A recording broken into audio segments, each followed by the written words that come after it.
All right, so I'm calling this meeting to order at 5:30. First, a reminder that meetings of the Select Board are meetings conducted in public. They are not meetings of the public. Nonetheless, members of the public shall be afforded reasonable opportunities to express opinions about matters conducted by the Select Board so long as order is maintained. The rules for public comment are, at the conclusion of a Select Board discussion on an agenda item, but before any action is taken, there may be 10 minutes afforded to public comment. Comments made by the public must be addressed to the chair or to the Select Board as a whole and not to any individual members of the Select Board or members of the public. Members of the public must be acknowledged by the chair before speaking. If a member of the public has already spoken on a topic, they shall not be recognized again until others have first been given the opportunity to comment. Order and decorum shall be maintained throughout the meeting. Personal, impertinent, threatening, or profane remarks will not be tolerated. For those who are participating via Zoom, please note that chat is not an appropriate avenue for public comment. All public comments must be made verbally when acknowledged by the chair. Please silence all cell phones. A reminder to all that this meeting is being recorded and may appear on the internet. So, adjustments to the agenda? So I just want to add 2 items under proposed budgets. Okay. Questions. I want to add gravel pit and recreational department. Although I think we could have covered my questions under that item anyway. Okay. But just in case. Okay, I'm not sure I can read my writing, so. It's okay. Okay, so can I have a motion to approve the minutes of November 30th and November 7th? Motion to approve the minutes of November 30 and December 7th. Okay. Do I have a second? Second. It's been moved and seconded to approve the minutes of November 30th and December 7th. December 7th was a special meeting and November 30th was our regular. Does anybody have any changes?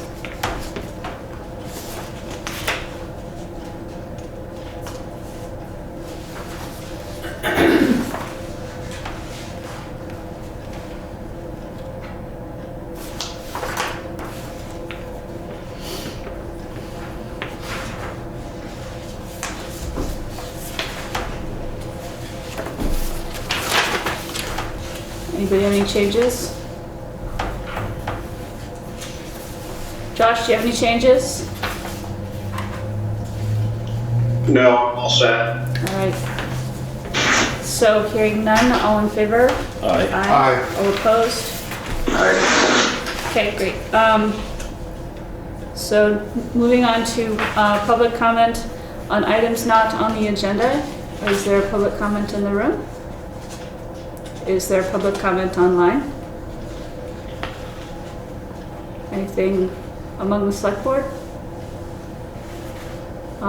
Just so the public knows, we have Josh Laughlin is online and Peg is out sick, so that's our makeup for this evening. All right, so moving on to the warrants to the treasurer. Make a motion to approve and execute the warrants upon completion of review. Do I have a second? Second.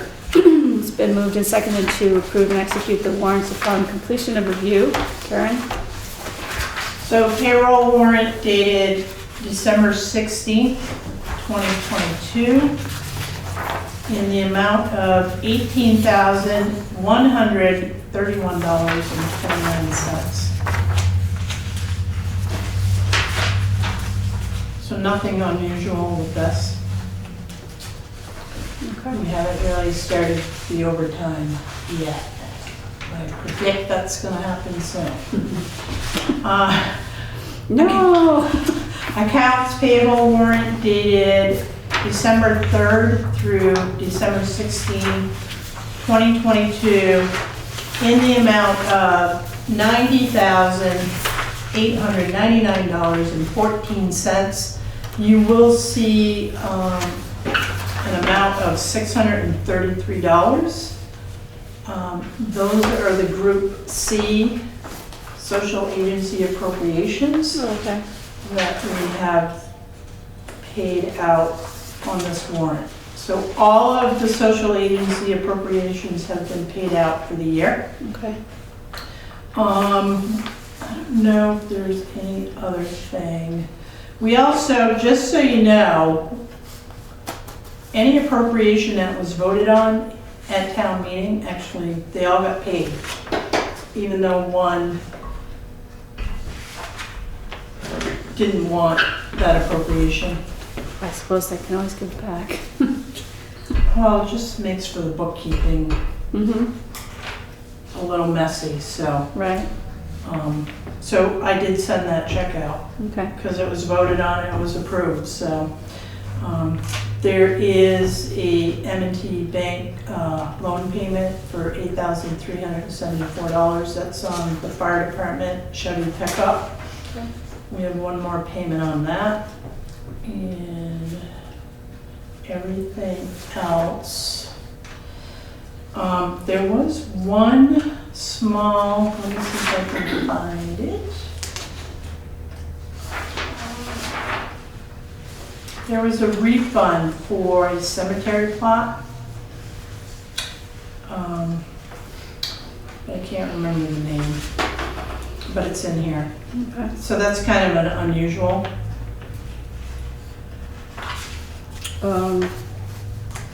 Okay. Question, Karen. Sure. The line item Simon Operation Services, what's that for?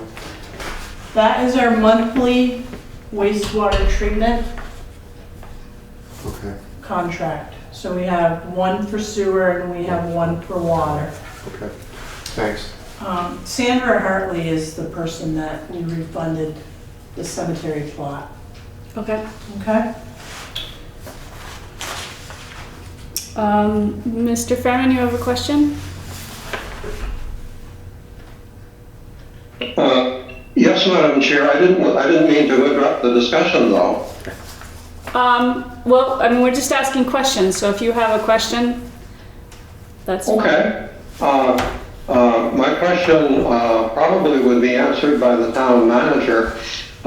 She mentioned that there was an appropriation voted at town meeting for a charitable organization, which said it didn't want the money, but we paid the money anyway. Could you tell us which organization and what that's about, please? That would be a TOWIE project. They were added to the social agency appropriations by Selectboard vote Last year, yeah. last year. And then, as you may not know, Mr. Fairman, but when social agencies receive appropriations, they have to provide a town report or a report for our town report. And apparently, TOWIE also has funding from the town of Brattleboro and another agency. So they elected not to receive the money. Well, I think what they definitely said that they didn't want money going forward. I'm not sure we got a clear answer on whether they would not accept the money this year. Well, I mean, they did apply for the appropriation right. last year, so, and then they didn't get anything until now, right? That's correct. So that's where we're at. Go ahead. Madam Chair, of course, the reason I asked the question is if an organization says it doesn't want taxpayers' money and we see it and we send it taxpayers' money anyway, what is the justification for spending taxpayers' money for that purpose? Well, like I said, they didn't say that they didn't want the money. They said that they didn't want to continue receiving it after this year. Okay, thank you for the clarification. Sure. Are there other questions online about the town warrants? Okay, select board, any other questions? No, Best septic, is that for the sewer plant? Yeah, that's for the pump stations, for pumping out grease and sediment. So we do it annually. Okay. the Wyndham County Sheriff's contract too, or payment on page 2. So that's their regular contract and half of the animal control. Oh, okay. Because there's 2 separate contracts, Yep. but they're just gonna get one check. So it looks higher than normal. So I just wanted to explain that. Is that a monthly payment or is that just a quarterly? No, so our contract for sheriff's services is like $8,033. And then the animal control is $7,500 for the year. So we're paying Oh, wait. half. Okay. Oh, it's okay. Yeah, All right. and I'll pay the other half in June. Okay. Actually, I do have one more question. Mhm. The VLCT property and casualty, is that an insurance payment? It is. That's passive, isn't it? Is that the passive? Yeah. Yep, Okay. and that's like workers' comp as Okay. well. So, yeah, their rates come into effect January 1st. And it's divided amongst all the departments. So I have a lovely colorful spreadsheet if you'd like to look at it. I believe I think we'll let that one lie on your desk. Mr. Fairman? Madam Chair, apropos of the sheriff's contract, we recall that when he was at a select board meeting, he said that he used to have trouble hiring enough deputies, but now he has more applicants than he can hire. Yes, he did. And, right, did I get that right? Yes, you did. Yep. I remember that too. Okay. Last week, WBTZ Channel 5 ran a report saying that up in northwestern Vermont, sheriffs are unable to recruit enough deputies. I thought that was interesting because clearly Sheriff Anderson is doing something right. Thank you. Yeah, thank you. Okay, so are there other questions on the warrant, related to the warrant? Among the select board? Josh, you're good? Yes, all set. Okay. Okay, so hearing none, all in favor? Aye. And none opposed? I've lost the agenda, okay. The next piece is town manager's report. So quickly, welcoming and engaging communities cohort. We had a 3rd meeting today. And 4 more sessions were added to the calendar for 2023. So there'll be a total of 8. How many were there originally? 4. Sorry. Ah, Things grow. it's okay, I have 5 select board members, I'll be looking at you next time. VCRD step 2 was Monday night at the Putney Central School and was well attended again and was interactive. So I thought it was a good night, a good process. And step 3 is January 17th, 2023. And I believe this is for the task forces. So there were sign-up sheets that people could sign up for a specific task force, either develop housing solutions, revitalize Putney's downtown, and or develop a community center. So I also want to thank Putney General Store for providing pizza, desserts, and beverages. But overall, I'm very excited about this process. I think it's generated a lot of energy. And I also want to put a plug in that there were 24 priorities Monday night, and we had to choose 3. So those other 21 priorities, I don't want folks to lose sight of them, because we can always generate a task force for one of those priorities. And some of those priorities, I think, can piggyback with one another. So they're all important because people wouldn't have showed up and put them down on the board. So I think, like I said, let's not lose sight and let's keep the energy moving. Yeah. Yeah, there was a great turnout. I'm really pleased with the way that this is running, and I'm very happy with the energy that I saw in that room too. That's the Putney I know and remember. The 2 years of COVID kind of shut us down, but I'm glad the energy is back. I totally agree. I mean, there were a lot of people who had things to say. Right. And to the extent that some people had their hands up and the moderator couldn't necessarily get to all of them when a lot of people wanted to speak at the same time. But that was great. Yeah, BCTV, zooming in, people were able to interact with us, so I thought everyone did an excellent job. Because there were 54 people on Zoom. And did anybody give any feedback about being on Zoom? Was it a pretty I smooth haven't process?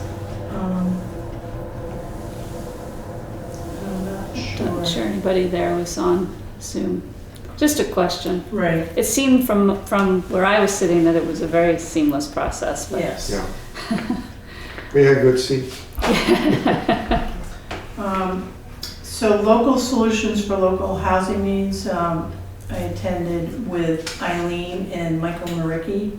So that was on December 1st, and I felt it was a good session, and I hope we can capitalize on what we learned that day. Mhm. I don't know if you had anything to add. No, it was good to be, it's a really complicated subject with not one solution, not one problem and not one solution. Right. And that was really brought home in that forum, and it was good to see people from all sorts of different communities coming together and sitting down to talk about them. And we did get a lot of good information as well. Yeah, because all municipalities are facing the same challenges, and everybody's trying to tap into the same resources as well. Yeah. So it has not been an easy road. So local concerns sidewalk meeting was on December 5th at 6 o'clock at Town Hall. So Pip Bannister, Robin Ekstrom, myself were in person, and Peg Alden and Christina Haskins of Dufresne Group and Laura Campbell attended via Zoom. So the alternatives public meeting is the second meeting. So in your packets, by the way, and online is the sidewalk local concerns. It shows where the proposed sidewalk may go. Mm-hmm. Our hope was that we would get feedback from the community, because there are some ideas circulating about, extending the sidewalk north or putting a roundabout, so there wasn't much attendance. So my hope is that January 30th, 6 p.m. at Town Hall and via Zoom, we will have the alternatives public hearing. I'm going to be warning it. It's Planning Commission and Select Board. Yeah. So the engineering consultant will have options. So I think this is an important meeting. If people want to speak up, they should try to attend. What's the date on that? What day of the week is that? So that is a Monday night, Okay. January, right? Mondays are a little hard for me. Yeah, it's a Monday night because Tuesday night, yeah. There's going to be a lot of meetings coming up. Yeah. We're just like wall to wall with different meetings. I So know. it is a Monday night. Yeah. I can try to record it. That would be good. If you could do that. Because Mondays are tight for me. Yeah. It's possible that I could zoom in, but not guaranteed. Okay. Mr. Fairman? Madam Chair, I note that while our town manager has just spoken about the sidewalk project, it is also item 8C on the agenda, so I'm just confirming that it will be coming up at that point.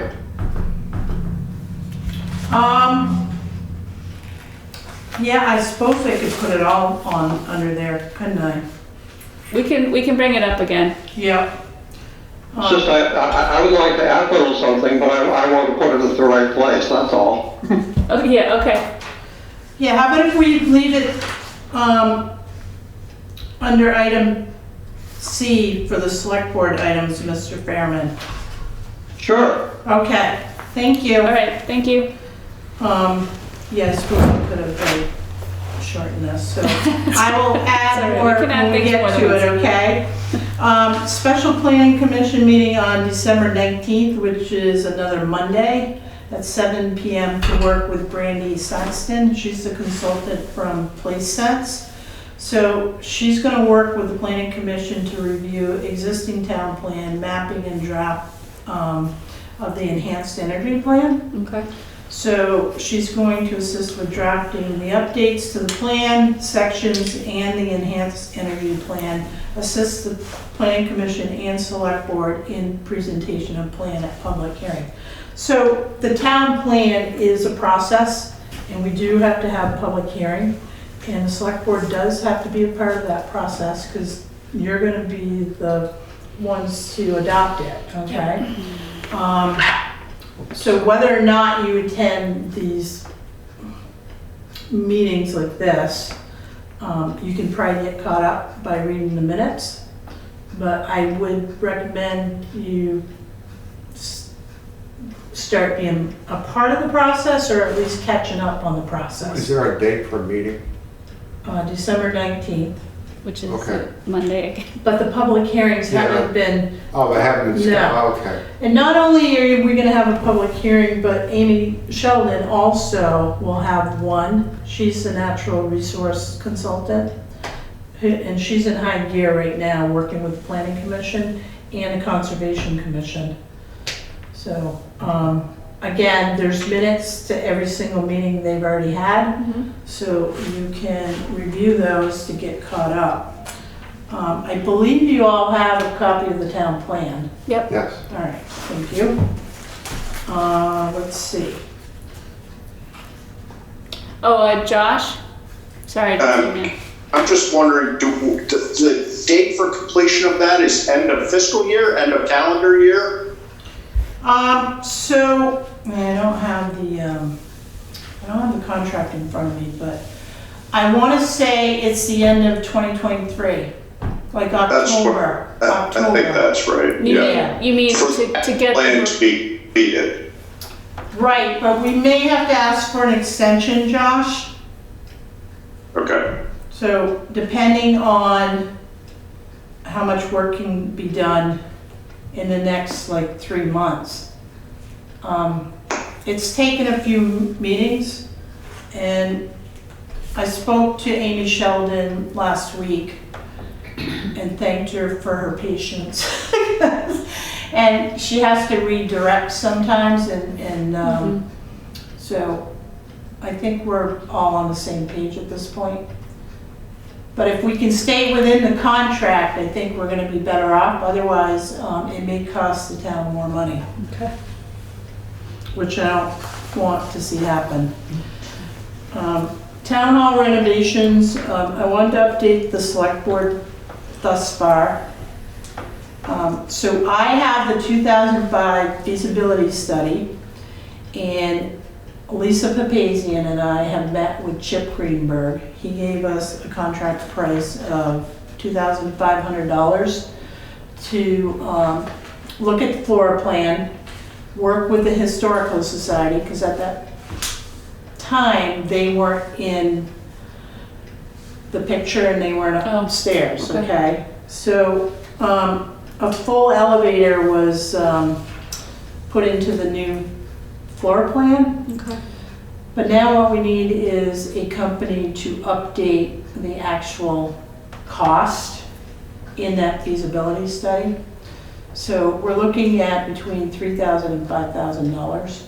So For the to update, to update the plan, not just to the increase. That's not the increase. no, so $2,500 for Chip Okay. Greenberg, and then another $3,000 to $5,000 to update the figures in the feasibility Gotcha. study. Okay. Now, I'm bringing this to your attention because budgets are tight already, and any excess spending shouldn't be happening. But this is a process that we're gonna have to get through anyway, and I may be asking the select board for money to cover the costs from the capital improvement. I was just gonna ask you if that could Reserve come out of fund. there. Okay, Yes. because it's related to it. right? Yeah. Okay. Yes, so there's Okay. $18,000 in the capital reserve for town hall. Although, I think it might have been 4 years ago, it was voted on to replace front doors. So, Oh, okay. but that right there, the front doors might be part of the renovation process, You would- but I would think so, yeah. I just can't determine that yet, but this is an important process. The elevator is already in the, I'm looking at the floor plan over here, so the elevator was already in there as part of the plan, right? I don't know if it's in there or not. Oh, It's yeah, over it there is. with We the- moved it. We had to move Oh, it you because of moved the basement. Oh, okay, So that was, yeah. okay. I'm sorry. Go ahead. For budgetary reasons, if there is a possibility of a shortfall, could ARPA funds be used to make up the difference? Yes. Okay. Yep. Yeah, because ARPA can cover deficits in budgets, operating budgets. So I'm wary of the cost, but again, I mean, it's gonna be a bigger discussion yeah. because we get to the budget too, I'm gonna be talking about capital budgetary money, so we can start doing things. The other thing too with town hall is we may be able to secure grants Yeah. for a lot of what we're gonna be able to do. Mhm. But I just don't have that big picture yet. Okay. But the feasibility study has to The be first updated. step is to get, yeah. Yeah. Yep, Because we may not even be able to afford to do it, right, you know? So yep. I don't want the cart in front of the horse. Mhm. And I have a meeting with Katie Buckley and Lisa Papazian next week, Okay. so I'll have more information. But I just wanted to give you the heads up and be transparent about this process. Yeah, okay. Mr. Fairman?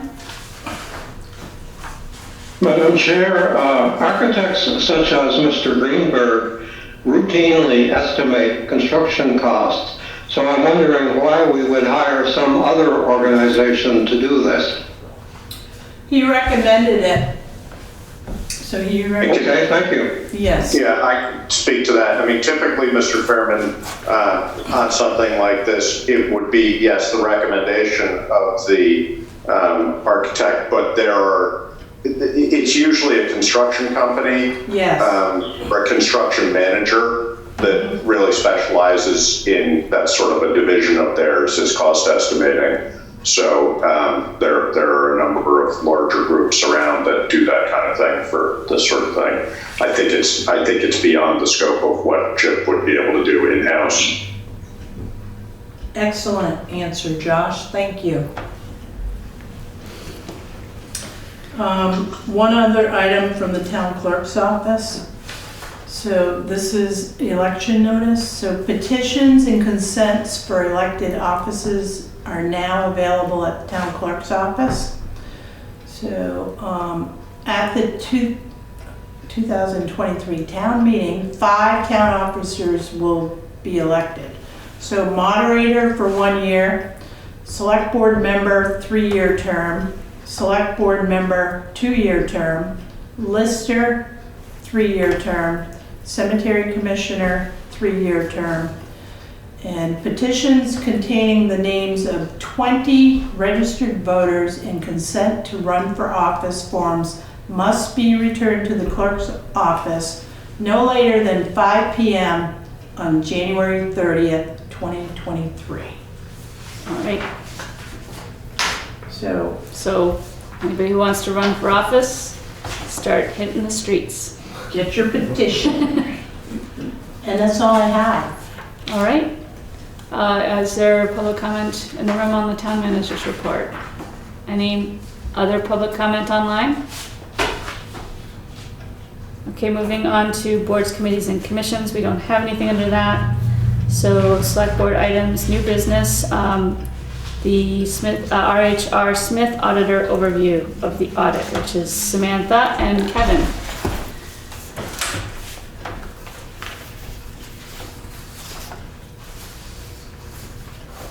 Samantha?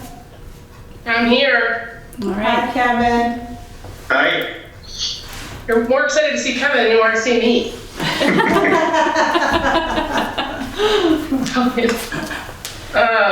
Hi everyone.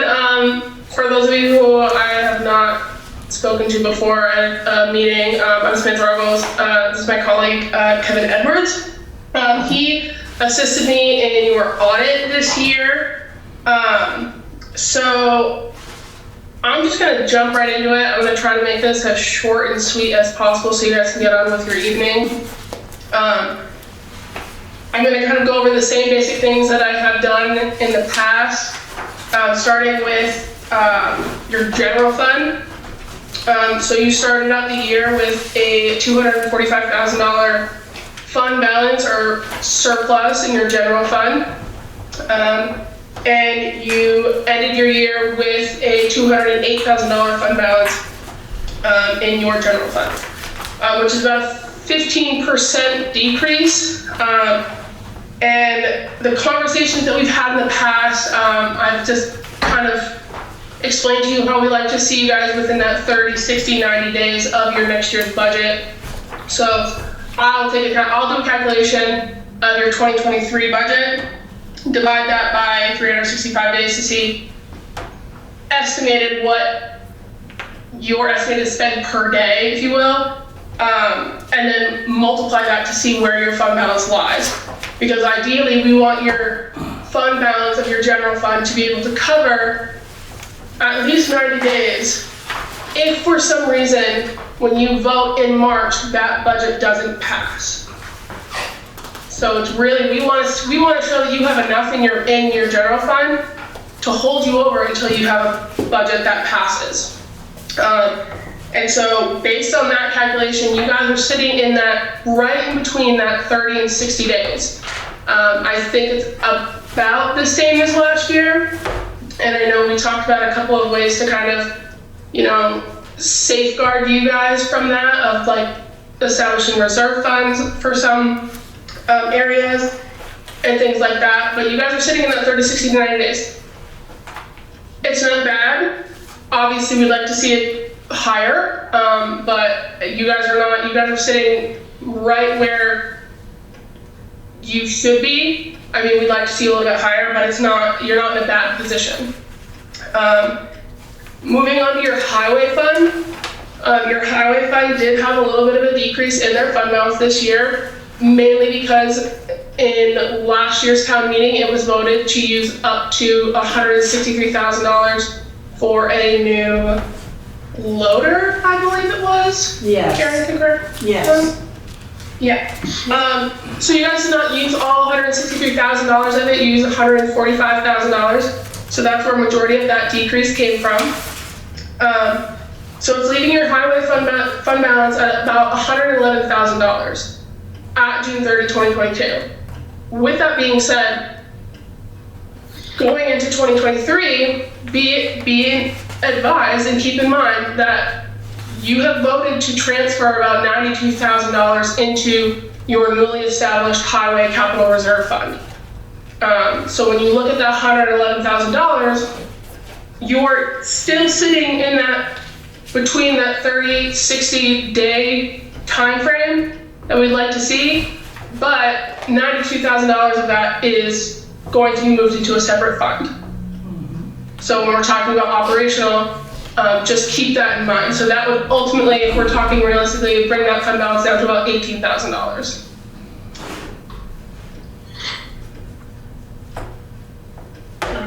And feel free to ask questions as I go if you want to stop me. But this is Josh Laughlin. While we're on that topic, Samantha, Karen, can either you or Karen comment on where the FEMA funds that we're waiting on how that would affect that circumstance? So your FEMA funds are currently sitting in a totally separate fund right now. All of the expenses from I think what we talked about have been moved out of the highway fund and into a separate fund. With grants like FEMA fund and your ARPA fund, you don't need the authority from the townspeople to establish a special revenue fund, so all of those funds have been moved into a completely separate fund and maintained there. That right now is sitting at about, sorry, I have my notes right in front of me. That fund balance right now is sitting at about $123,000. I believe you guys are due to get some money from them if you haven't already. So, yes, we ended up with a little over 207,000.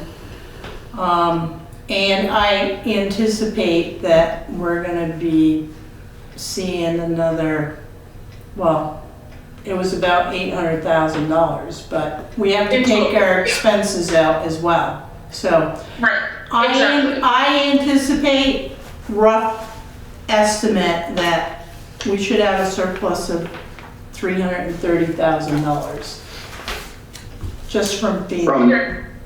From the FEMA funds? Yes, yes, And then would that be transferable to the highway, yes. directly to the highway fund? Okay. Correct. Yes. Yep, once the FEMA grant is completely done, once you're done with that money and whatever needs to be, repaired and whatever, that money can then be transferred back into the highway. And that's why I put it in the special fund, Josh, so I can track the revenue and the expenses, because we also have that line of credit. So I lumped everything into one special fund, and then we'll take that surplus and move it back into the highway fund. And I'm just trying to understand, the fund balance, as you pointed out, Samantha, once we transfer that 92, we're down like 18. Part of that is the result of all the expenses that we incurred that we have not yet been reimbursed for, so. Right, and all that, and what is anticipated to be reimbursed for is accounted for from what you anticipate to be reimbursed for 2022. I don't know if there's any residual that's gonna happen in 2023. I don't know that. But everything that has been spent in 2022 and is anticipated to be received in 2022 is reflected in this 123. Yes, that makes sense. I'm just trying to look forward that we'll be able to build that surplus back in the highway fund with that FEMA money going forward. It just doesn't fall into the 2022 accounting. No, yes, absolutely. And I think it's also important you guys have gotten this highway capital reserve fund established, and I think that's great. It's a way, like we said in the past couple of years, it's a good way to kind of build up that, I don't want to call it, it's not a rainy day fund, but it's that kind of security in case, you need it. Right. So I think that's a great thing moving forward. The other thing that you guys do have is your ARPA money, which has not been spent out at all. And I believe you've received all of it. I don't know if there's an anticipation to get more. No, we have it all. Okay, so right now you guys have about $367,000 in ARPA funds sitting in a completely separate fund, just like the FEMA fund, which, and don't quote me on this because ARPA is a very new grant that I personally have not dealt with yet, but I believe that lasts until 2024. Yes. So Samantha, can I say something? This is yes. Interrupt me, please. Yeah. So we have received all of our ARPA money. It's like $734,000. So you just haven't seen the 2023 yet. Perfect. Yeah. Okay. And then we have to have money obligated by 2024, and then it has to be all spent by 2026. Gotcha. Okay, I knew 2024 was in there somewhere. I just wasn't sure where it was in there. Yep. And just to be clear, for those that this, what Samantha is talking about, and she referenced this, but just so people fully understand, this is a snapshot of what she is referencing. That audit is a snapshot of our finances as of June 30th, 2022. Right. So, as Karen, the ARPA, like Samantha saying 300 and whatever it was, 67 versus the 700, that's just the reality of what it was on June 30th, not what it is currently. Right. Correct, thank you. Yes, everything that I'm talking about right now, all these numbers that I'm throwing at you guys is as of June 30th, 2022. Okay. So whatever has happened from then until now, I am not aware of.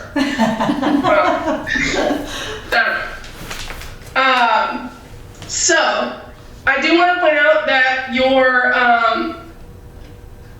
I don't know if you guys are looking at the financial statements. I know that the final drafts of your financial statement were sent electronically yesterday. And I know that some bound copies are on their way to you and should probably be there to you within the next couple of weeks. But on your financial statements, you'll see it's called a combined library fund. And that is a combination of 3 separate funds that are in your financial software. And Heron does have the breakdown for what makes up that one fund and what funds it includes. So I just want to make that noted as well. The same thing goes for the capital reserve funds. That is made up of about 5 different funds, one being your newly established Highway Capital Reserve Fund, which again, Karen does have the breakdown that we sent her for that, and so you can ask her for that for reference. So,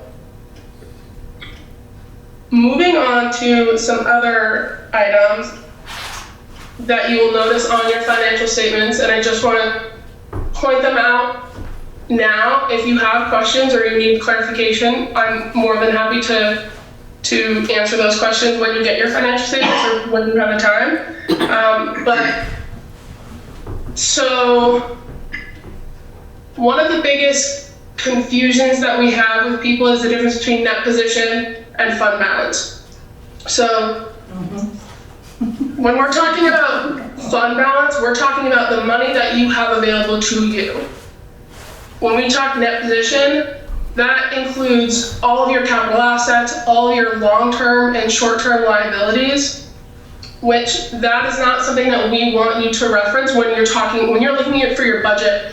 We don't want you to look at your net position, we want you to look at your fund balance, because that is the most accurate representation of what you actually have available. Your net position accounts for all, like I said, all of your capital assets, your depreciation, any deferred revenues, any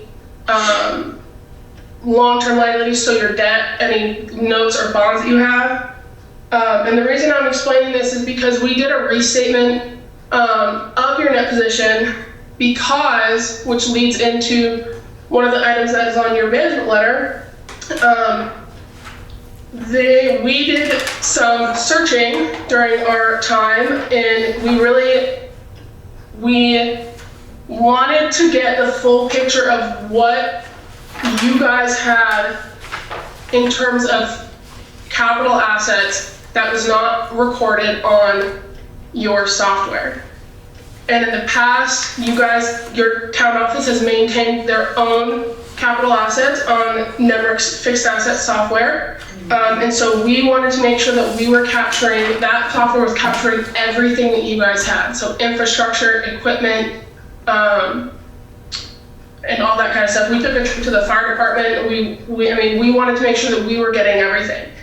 And with that, we were able to determine that there were a few, a few items that were not included on that software that we identified and were able to add on to that. So adding on to that changes the net position from last year based on when those assets were acquired by the town. And so you'll see that restatement on your financial statements. If I'm confusing anyone, stop me and I can clarify, but What you're saying last year, not this 2022, but June 30th, 2021. Correct, yes. Okay, all right. Yep. Yep. So that's what it's doing. It's just correcting the numbers from restating it's correcting numbers from 2021 before we add in all the numbers that we have for 2022. Okay, Yeah. Can that happen? I'm sure. The only other thing that we noted on your management letter was some outstanding checks. So typically we would like to see a practice where if you have checks on your bank reconciliation that are outstanding for more than 6 months past the date of issuance, we'd like to see some sort of process as to how those checks are being maintained. So whether it's voiding and reissuing those checks, contacting the vendor or the payee directly to see if they even got that check. And the last resort would be to send a check to the Department of Unclaimed Properties to get those off of your bank reconciliations. Because ultimately, I mean, it might not be a lot, but that's money that you're showing that you've paid that you haven't paid. It hasn't left your bank account. So we like to see that practice happening a little bit more frequently, and so that is noted on your management letter comments to just kind of get those in place. Other than that, I don't have anything else. I think that you guys have done a great job this year. I know that there was some adjustments and transitions in the office this past year, and there's definitely some learning curves, but ultimately I think that the office is running very smoothly. I think Karen's running a very smooth office, and I think, you know, I think you guys are on the right track to where you need to be. Thank you, Samantha. Yeah, thank you. Are there questions among the select board on the audit? Did everybody read the whole thing? Look, I've got coffee stains on mine to prove that I picked it up. I have it in my bag here. And I have read it, but I can't say that I, to be honest, comprehended each and every That's fine. item. That's fine. I can't say I've done it either, so don't worry. Okay. I'm still learning too. I just want to make a comment about the management letter. So we did have a transition in the office, as everyone knows, that Alyssa Harlow left in November of 2021, Last year. right? Yeah, because she's been gone a year. So it was 21 she left. And then Cassandra came on board in January of 22. So, you know, 6 months into a new position, she was doing audit stuff. So I will say that when Alyssa was here, we did track down a bunch of checks that were not cashed. It happens every year. So I will look into these 6 or however many. You know, stop payments, $35 a check. I just soon write a new check and send it to the state and let them deal with it. Because we have contacted people directly and, you know, and we have sent out second checks. And, you know, if people, you know, things do get lost in the mail, I get that, but, so I will, take a look at that. And as far as the capital assets go, NEMRIC, their asset module has been a bear since I've been here. You know, there are companies that will take care of our assets and just do the work, but I feel like we have the information firsthand, so there should be no reason why we can't just input it. But yeah, the asset module is just not the easiest thing to work with. Yeah, and I mean, Karen, to kind of piggyback and not to kind of have a sales pitch here, but I mean, we do offer that service through RHR, where we do have an asset management system, And we maintain capital assets for a number of our clients. And it is as simple as, there's a few options, but it is as simple as at the time of your audit, you present us with anything that you've sold or anything that you've purchased over $5,000. So, I know that we've talked about that. We talked about that back in September. Right. When we were there. And if that's an option that you guys want, I can certainly have Amy Hadlock, who's our fixed asset specialist, send over a menu of options that we offer. And that's something you guys can talk about. Okay. Samantha, does that in any way, if we bring that to you, and I'm assuming the answer is no, because I know you guys run an above board organization, but does that in any way create a conflict for you to be managing our assets and doing our audits? No, it doesn't. Because Kevin and I perform the audit, but we have nothing to do with the capital assets.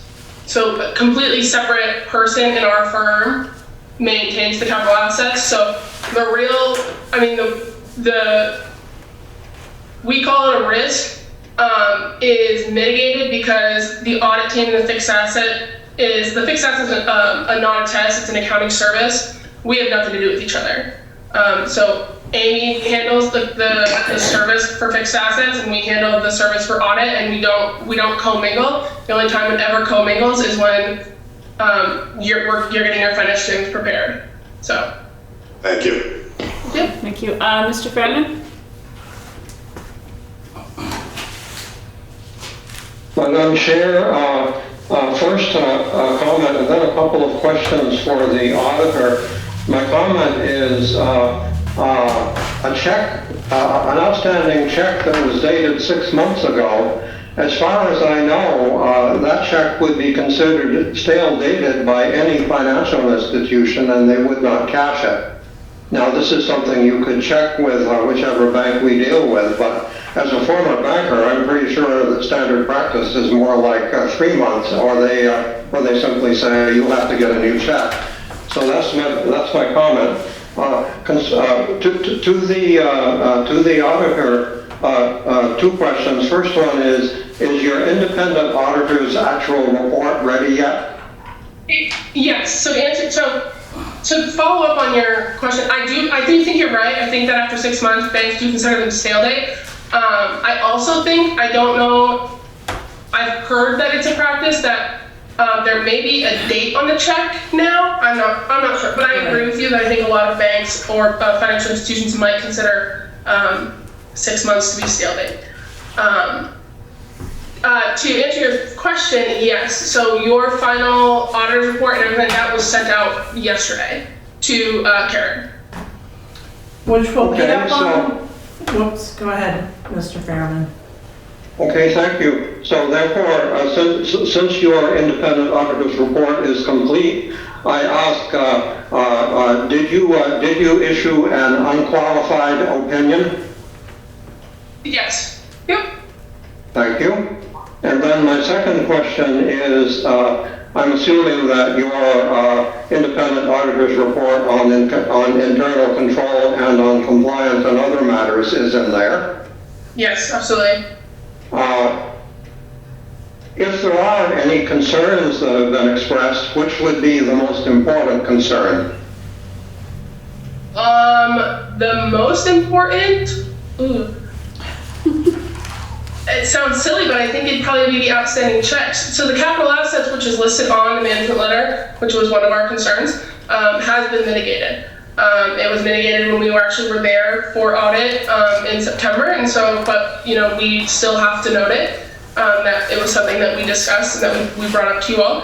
So I think right now the biggest thing is the outstanding checks on the bank reconciliation, which in my opinion is, and probably in Kevin's as well, is very minimal compared to some of the towns and schools that we handle. Thank you. You're welcome. Is there other public comment online about the audit report? Are there any other questions among the board? Eileen, I just want to point out, it wouldn't be unusual for us to have a brief executive session with the auditor in the absence of management, given the nature of the report that we got, and that we don't have that actual final report in hand, which I'm guessing Samantha doesn't vary much from this. I don't feel that's necessary, but I think once we've had that final report, it might make sense for somebody to touch base with the auditor just to make sure that there's nothing that didn't want to come up in public that we should know about. I got Absolutely. you. Okay. All right. We might consider that maybe next week. Not next week. Next meeting. 28th. Yeah. Yeah. Okay. Thanks. Thanks for that suggestion. Mr. Fairman, you did have your hand up. Yes, another observation regarding what Select Person Lachlan just said. The Vermont Open Meeting Law states specific grounds for an executive session, absent which no executive session may be held. And I don't have my Vermont Open Meeting Law in front of me, but I do not recall that discussing an audit, it would be one of them, especially as the words were used, information that should not be public. As far as I know, an audit is an audit of taxpayers' funds, our money, everyone who's not now present and pays taxes in Putney, and therefore could not possibly be confidential. So I'll check between now and then, and I'd take the liberty of suggesting that you folks do as well, to be sure that you actually could hold an executive session on that. Thank you. Mr. Fairman, I can comment on that. The nature of that executive session, and we've done it in the past, is mostly, I think it would comfortably fall under personnel. Yeah. I'm blanking on the actual statute, but essentially it's a question to say, is there anything about the personnel that worked on this audit in our office that we need to be concerned about? So that would be the nature. It would be a valuation of an employee or a public officer. It's not about the audit or the money itself. So I've experienced that in a number of organizations, so it's not unusual to happen. So you actually were referring, Mr. Lachlan, to a performance evaluation. Well, basically, yeah, it would be an evaluation of a public officer, in effect. Yes.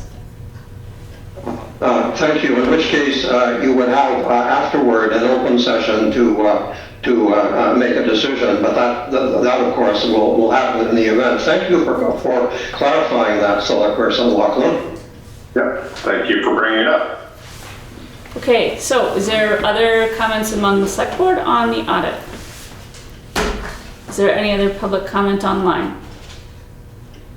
Is there any public comment in the room? So it sounds like we're all satisfied with the audit. So thank you, Samantha and Kevin, for coming on tonight and walking us through that. You are welcome. If you guys have any additional questions, Karen has my contact information. She has Kevin's contact information, so feel free to reach out. Okay. And I also want to just say, Eileen, thank you to Karen and Cass for all of their hard work and good cooperation and positive work with the auditors in getting this done. Yeah, thank you. So I want to thank Kim Monroe also, because she was part of that process. So. All right. Yeah. So yeah, I'm sure that was a big slog, especially with the turnover. Yes. Okay. So if there's nothing else further on the audit, move on to the Charter and Housing Study Feasibility discussion, and that's Jeannette. Oh, you have 5 minutes. We'll give you 10. Karen. So, thank you. I offered to come and talk to you because I know that somebody, and I'm going to start with charter because I think that right now is the most important thing, right, that you should hear about, just so that you can understand what a charter is and why you would do it and how the process. I'm not advocating for a charter or against a charter, but I know that there are some town residents who would like to see Putney adopt a charter. So you probably know that the way the state works is that we're called a Dillon state, and you as a select board in this town cannot do anything unless the legislature says you can do it. That's the way it works in Vermont, as opposed to most states where you can do anything that you're not prohibited from doing. So you have to, in fact, the Constitution uses the word patronage. So you are under the patronage of the General Assembly. So there are two ways that towns then have their control, either the general law or through a charter. And I think the first question you need to ask about a charter is, are there things that you really want to do that are you're not allowed to do under general law? If there aren't things that you want to do that aren't allowed under general law, then you don't need a charter. You can do them under general law. If there are things that you feel you want to do that aren't allowed under general law, then you form a charter. And the way the charter process works is that it would be proposed either by you as a select board, or it would be proposed by 5% of the voters. They would come in with a charter all written. Most towns, when they adopt a charter, set up a charter committee to try and figure out what it is they want to put in the charter. And some towns do something as simple as saying, well, we really want to have 9 people on our select board. So we're going to have to write a charter, and that's all we're going to say, is we want to have 9 people. Most of it has to do with governance, and you don't actually put the ordinances in the charter. So what it does is it gives you permission now to write an ordinance about a particular issue that isn't allowed under general law. So that's all it does. It doesn't give you, the ordinance is not in the town. So if it is submitted by 5% of the voters, you have no ability to make any changes, period. It goes to a town meeting or a special meeting, and it has to be within 60 days of them giving it to you. So if you have 5% of the population out there that writes a charter that says, we're going to do away with our select board and we're going to have 2 town managers instead, you can't change it. There it is. So, but you have to hold, Works for me. you have to hold 2 public hearings. So the process to adopt a charter is pretty onerous. You have to have 2 public meetings, and they have to be officially warned and within certain time periods. And that's all lined up because, of course, the state is going to tell you how you should adopt your charter. We're not going to let you figure out how you can adopt your charter. I'm saying we because I'm still up there, but as of January I won't be anymore, so you can yell at me then. If you're the ones that propose the charter, after you have these public hearings, if you're the one that proposed the charter changes the charter, you can then incorporate any changes from the public hearings that you want to. If you are not the ones that did it, if it was done by petition, too bad. You've got what it is. So then you have to vote at town meeting. It has to be by Australian ballot. And you have to publish the whole thing, and people vote on, say you have 5 sections in the charter, people vote on the 5 different sections separately. Then if it passes, if it goes through all this, then it's sent up to the state and it's given to the legislature. A bill is written reflecting the changes you want to adopt, and then it goes to the House Government Operations Committee where they do it. Then it goes to the Senate Government Operations Committee. And then it has to be signed by the governor. So it becomes effective then when it's signed, and what becomes effective is what was passed. So, and then if you wanted to make any changes in future years, you have to go through this whole process again for everything.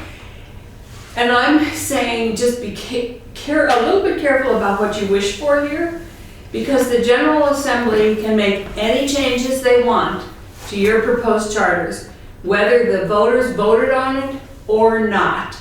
And my philosophy as chair of the committee that dealt with them was that even if I disagreed with the charter and I was in the town where it was proposed and I worked against it, voted against it, my philosophy as the chair of government operations was that if the voters of Xville voted for it, then it was theirs to live with and I would approve it if it wasn't illegal or unconstitutional.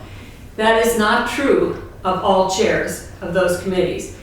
And I will tell you that and often changes are made to your charter and you have to live with them if it gets passed. Montpelier, a number of years ago, submitted a charter. They had a charter already, and they were making like 2 or 3 small changes to their charter.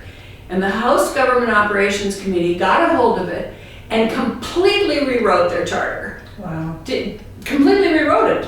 Wasn't what the voters wanted at all. And it is what inspired one of the current senators from Washington County to run for the Senate, because she was so angry that they changed the whole charter. So you really need to be a little bit careful about what you are asking for, because it can be changed. And I saw changes this year. Springfield worked on their charter change for probably 6 years, because you have to go through all these hearings and people oppose it, and then you did it. And so they went through, and they just wanted their charter changed.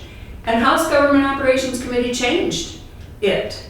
And we tried to change it back to what the voters had voted on, and it wouldn't pass. The House didn't want that version of it. And finally, the rep from Springfield said, just do it. We'll live with whatever they gave us. So that's, and then, so now you're not done with whatever is in your charter.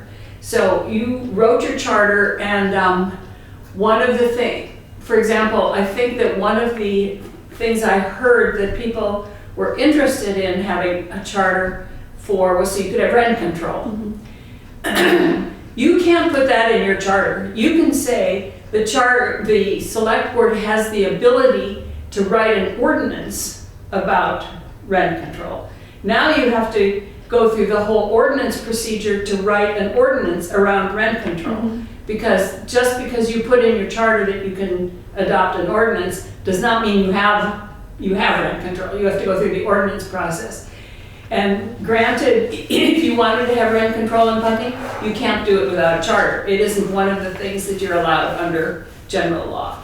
So I'm just suggesting that you need to look very carefully at what the things are that you think you want to do in Putney that you aren't allowed to do under general law. And remember, even if so last year, Burlington came with a charter change to not allow no-cause evictions. Mm-hmm. And that's big this year. Right. So it got completely changed.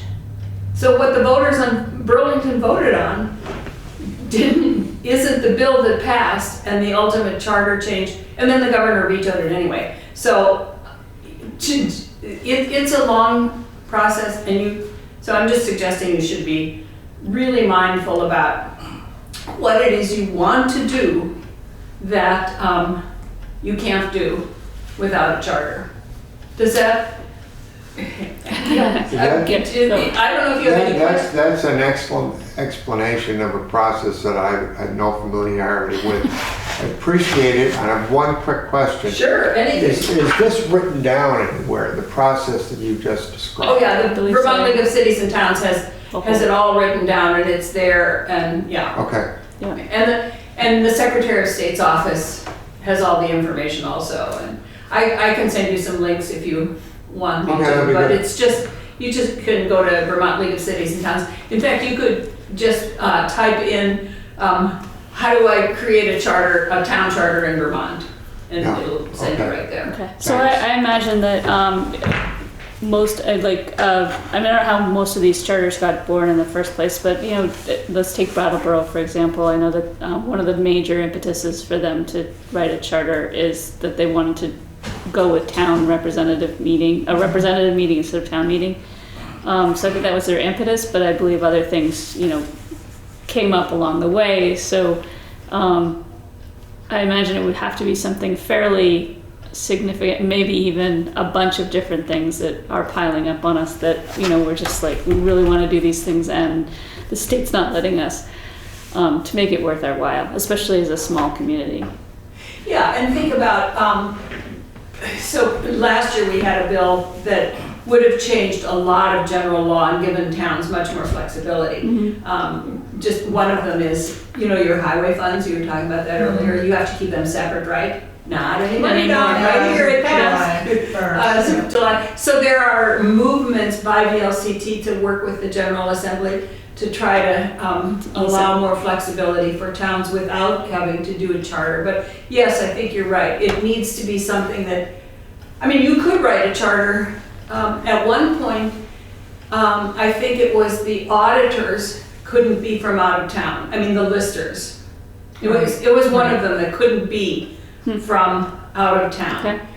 And so probably 20 towns wrote charters with just that in it. And then general law was changed to allow it. But yeah, that's why Brattleboro did theirs. And larger towns have more interest, I think, in doing a charter. But just but remember, if 5% of the population writes a charter, decides to do that, and presents it by petition, you've got to deal with it. Okay, oops, we just lost everything. Okay. Uh-oh, Come. I have no idea. It says no signal. Maybe, There's no signal, is it on? Yeah, I can hear you. You can still hear us? Okay. It looks like the laptop went off. Sorry, technical difficulties. Why? Is your computer still, Is it plugged in? Yeah. so do you have more questions about the charter process and stuff? And I'm happy to answer questions anytime you want. I know, that's what. Sorry, so I can't see anything right now, so I know that I had two people that had their hands up. I believe Josh did. Okay. So Josh, can you go? I'm just curious, and I can tell you what I'm seeing on my screen, Eileen, is that Mr. Fairman also has his hand up. Okay.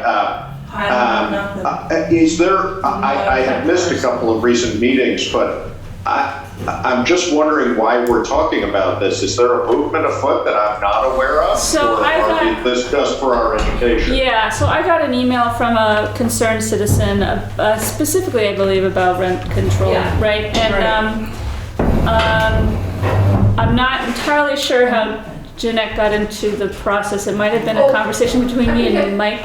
I just, But in any event, I was trying to explain to the citizen that without a town charter, I didn't believe that we would be able to go that route. And there's been a lot of other suggestions in town on things that we just don't have the local authority to do.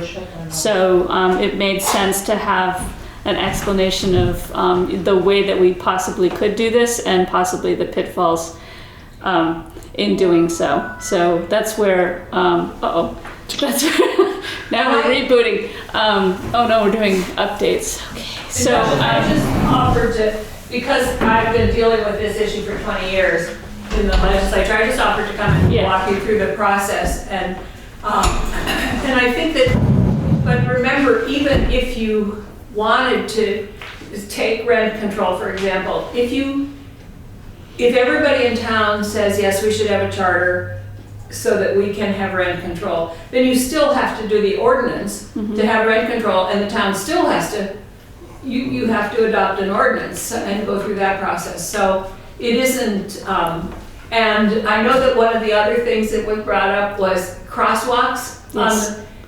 You can put that in your charter if you want, and it will not be approved. I can tell you right now, because AOT will not. The best way to deal with that is to just get down on your knees and talk to AOT. Right. Because so there are some things that would be considered not even appropriate for a charter, and so that's why I was here, Josh. Yes, thank you. Eileen, Mr. Fairman does still have his hand up. Okay, Mr. Fairman? Thank you, Madam Chair. First, I thank and congratulate Senator White on her superb explanation of the pros and cons of municipal charters in Vermont, demonstrating the institutional knowledge that we are losing because she has decided to retire from the Vermont Senate. I now offer a clarification and a correction. The clarification is, I've checked just now, my source is the Brookings Institution. 39 of 50 American states are Dillon's rule states. Now, other states are home rule states. New Hampshire is an example, and there are some states which are both. I believe Connecticut is one, but I haven't checked that. So letting you know that it definitely is not cut and dried. And the correction is, it has been mentioned that Brattleboro needed a charter so they could have a representative town meeting. That is in fact incorrect. Vermont statute authorizes any town having a population of more than 5,000 to have the voters at town meeting vote to henceforward have a representative town meeting. I don't have the site on that right now, but if anybody wants it, it's in Vermont statutes. Thank you. May I comment on that? Sure. So, Howard, you're right. The statutes do say that. However, that was passed only about 6 years ago. Up until 6 years ago, you had to have a charter in order to have a representative town meeting. And what we found in dealing with many towns, and I've worked a lot with Susan Clark and Frank Bryan about town meetings, is that people weren't going to town meetings. And so in larger towns, we finally adopted general law that says if you're over 5,000, you can have a representative town meeting. So that was within the last maybe 5 or 6 years. Okay, thank you. Senator? So, go. Why do they call it a charter? Oh, it goes back to when New York and New Hampshire were fighting over Vermont, and Vermonters didn't trust New York, and so the charters were given. One of the first charters, I believe, was given by New York, and New Hampshire would. Don't ask me why they call it a charter. I mean, you did ask me, but I withdraw the question. It sounds good. And it says in the Constitution that the General Assembly approves all incorporations. It has given that authority to the Secretary of State for most, except for towns. Of course. Then it's called charters. Okay. I don't know. Is there more discussion on charters? A comment online, public comment? Mr. Fairman? I just looked it up just now. According to Merriam-Webster's Collegiate Dictionary, a charter is a grant or guarantee of rights, franchises, or privileges from the sovereign power of a state or country. So that would be exactly precise, as I believe, for what towns get. Instead of being subject to Vermont statutes in general under Dillon's rule, they get a document which, as Senator White points out, may not be exactly what they wished for because the General Assembly makes the decision, but it is a charter of the town of Brattleboro, for example. historically, this may go back to the king of England Yeah. when Or Vermont. chartering royal charters, establishing colonies, perhaps. Probably, yeah. Well, in any event, so is there more comment online about charters, not necessarily the historical context of them, and whether Putney should consider this? I mean, my personal opinion is that we're a very small community, and unless there was something or a whole bunch of some things that we were just being really frustrated because of state statute, it wouldn't be worth it for us to go through that process. And frankly, something like rent control, I suspect the legislature would have a lot to say about that. So I probably wouldn't be guaranteed that we would get what we wanted in the end anyway. Josh, did you have something to say? No, I'm all set, thanks.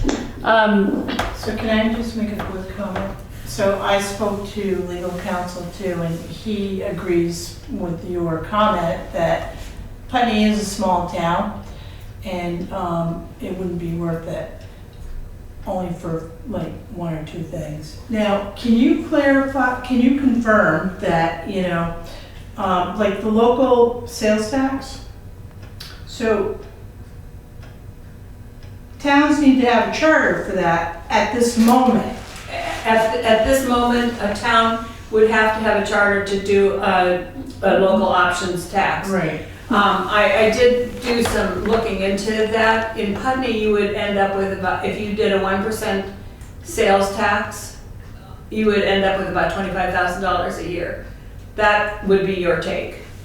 That's 1 cent on the tax rate, Jeanette. I know, I'm just saying that's what you would end up with. So can you also confirm that towns may be able to impose this tax because the house right now, they're looking at a bill, right? They are. The person who has been the longtime head of the House Finance Committee, Ways and Means Committee, which raises the taxes, was absolutely opposed to local options taxes at all. And it was only instituted because of the Act 60 when they had gold towns and non-gold towns. It was like a salvo to the gold towns and what was considered gold towns. And now there is a bill in the legislature, or it will be in January, that would allow any town to vote to have a local options tax without a charter. I mean, it would be general law that would then allow it. Whether she is no longer the chair, she retired, we have a new chair, we probably will have a new chair, and it may be one of Windham County's own House representatives. Okay. So you might be able to do some lobbying if you want to do a local options tax Without a charter. without a charter. Yeah. Okay, so is there other comments online about charters? Josh? Nope, I'm all set. Okay. You also had housing study on here. Did you want to talk about No, that? I don't exactly know why. That went there. It was because of rent The only, control. well, it was because I offered to talk to you if you wanted to just understand kind of housing authorities, because what I was told was that there was a move to create a charter so you could have a public housing authority so that you could have rent control. I think the housing authority piece was separate to that, but there was some talk about Having a housing authority. Right. Well, I work for the housing authority in Brattleboro, and housing is one of the things that I've focused on for a long time. And so public housing authorities are created by HUD. They are not going to create a public housing authority in Putney. Putney is covered by the Brattleboro Housing Authority. Okay. In terms of allowing Section 8 vouchers to be used in Putney. And they are also, even if they said, okay, go ahead and create a public housing authority, you would have nothing because they're not putting any money into housing development right now. And that's what housing authorities do, is have housing developments. The Brattleboro Housing Authority owns Red Clover Commons, the one by Walgreen and Hayes Court and the High Rise and Ledgewood and Moore Court, and then gives Section 8 vouchers. But you're not going to create a housing authority in a small town. And then there's a Vermont State Housing Authority, which covers the whole state. And if Putney really has a burning desire to get involved in public housing, I mean, that's what you're talking about here. You're talking about subsidized public housing. Have somebody see if you can get a resident from Putney on the Vermont State Housing Board. And remember that the way public housing authorities work is with the housing trusts, their rents are based on bedroom size, and they're subsidized, so they're kept lower than the fair market rate. But with public housing authorities, their rents are based on 30% of income. So somehow you have to supplement that. So if somebody's income is, if they're on disability and their income is $800 a month, they're paying $200 and something a month for their rent, regardless of the size of their apartment. And then so HUD, for the public housing authorities, subsidizes that. I gotcha. But not fully. But since they wouldn't want a public housing authority separate from all the others in just Little Putney. So, and also I assume public housing would be exempt from the tax rolls, and places like Wyndham Windsor Housing, they're reduced, the assessment is reduced, but they still pay taxes. They still pay taxes. Public housing authorities do not. Right. They are owned by either HUD or the town. Okay. Yeah, and it just, and you, if rent control was really your object, you're going to need to get either have a charter, and that would have to be accepted by the whole town. I mean, by the majority of the voters. And then if you wanted to do an ordinance saying we're going to have rent control, again, it would have to be adopted the way you adopt ordinances. And then at the end of the day, there would have to be some kind of enforcement, and I don't even know how that would work. Right. Right, and for a small town to have, I checked with HUD, and for a small town to have to implement rent control is really problematic. Yeah. Even bigger towns like Brattleboro and Burlington have a hard time trying to figure out how to do that, because big cities that primarily have rent control. Anyway, that's that's all I had. Yeah, well, thanks for coming. I know we had that conversation back, I think, in the summer, so right. I'm glad we finally connected. So I did hear from a member of your housing committee that they were looking to you for some guidance on what they should be doing. So I have a list of things here that you could tell them to do. Okay. You could tell them to do an inventory of vacant structures, because right now the inventories that are done say there are 67 vacant structures in the town of Putney. Karen disputes that, and I don't dispute. No, you just wondered how they got there. Right, and I'd like to see that list. Right, that's why I think that you could assign that to your housing committee. Okay. They could review your zoning bylaws to see if there are impediments to housing.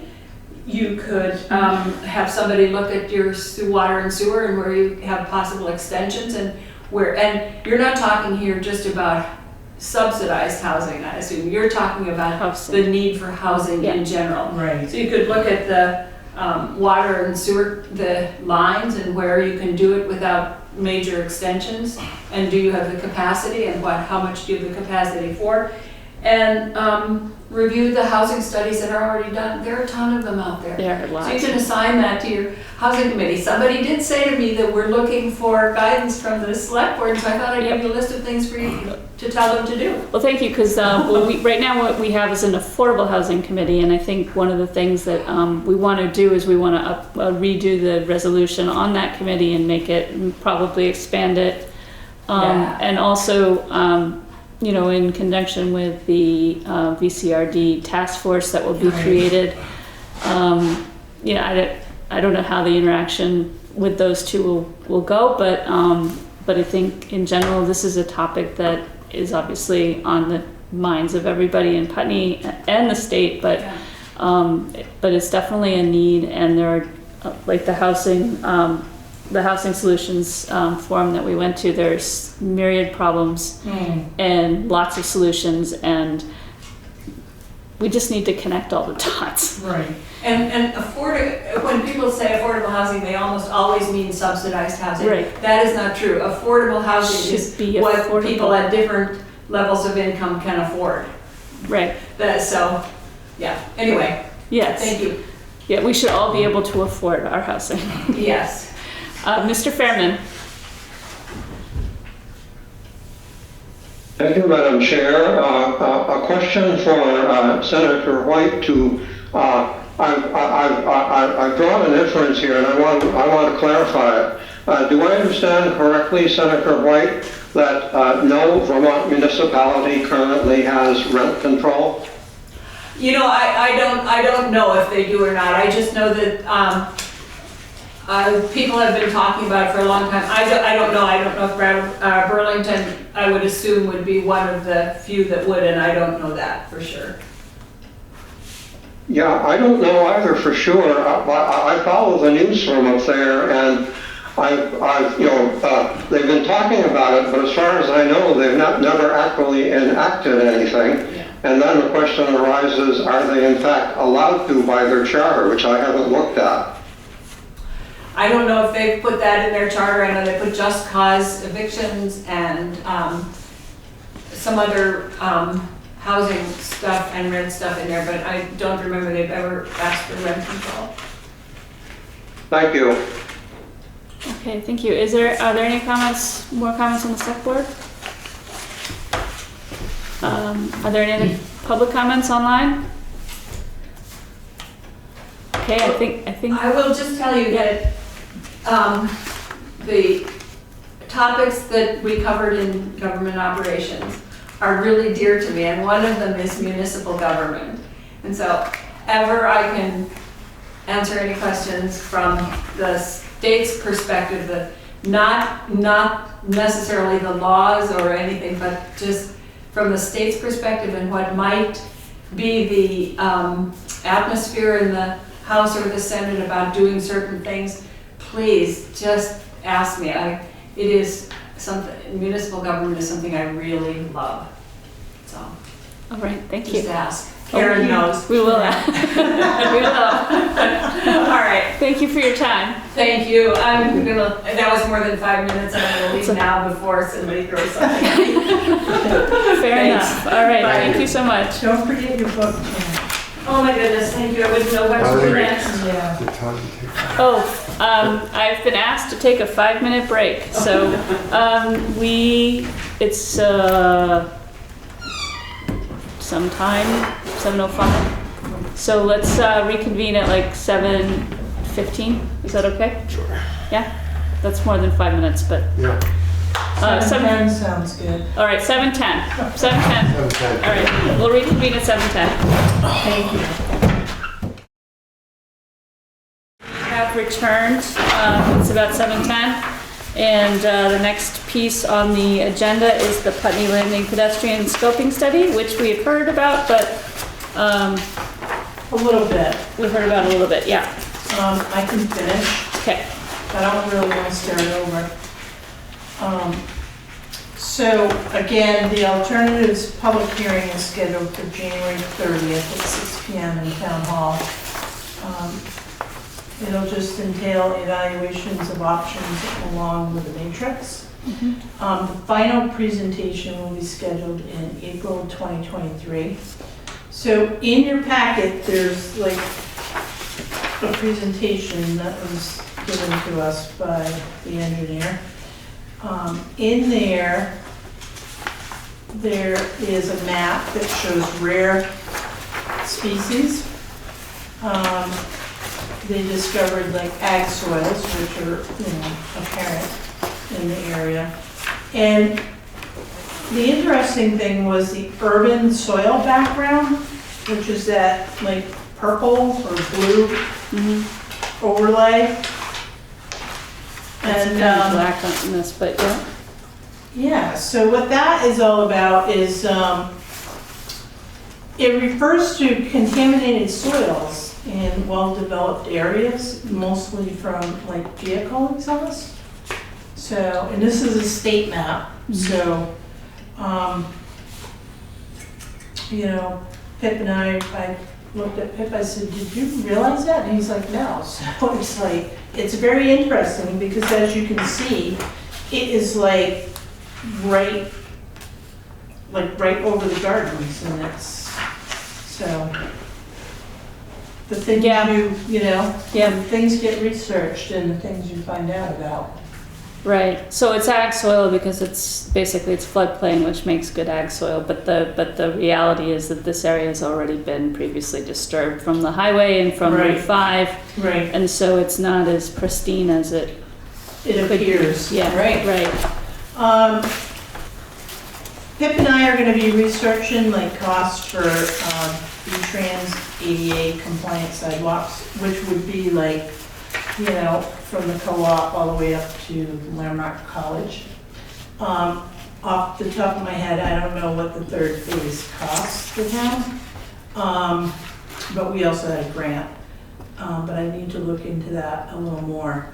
So the comment in the meeting was that if we go with V-Trans, right, like a grant, so you have to have compliance with ADA, and we're gonna have to like obtain right-of-way easements, from abutters.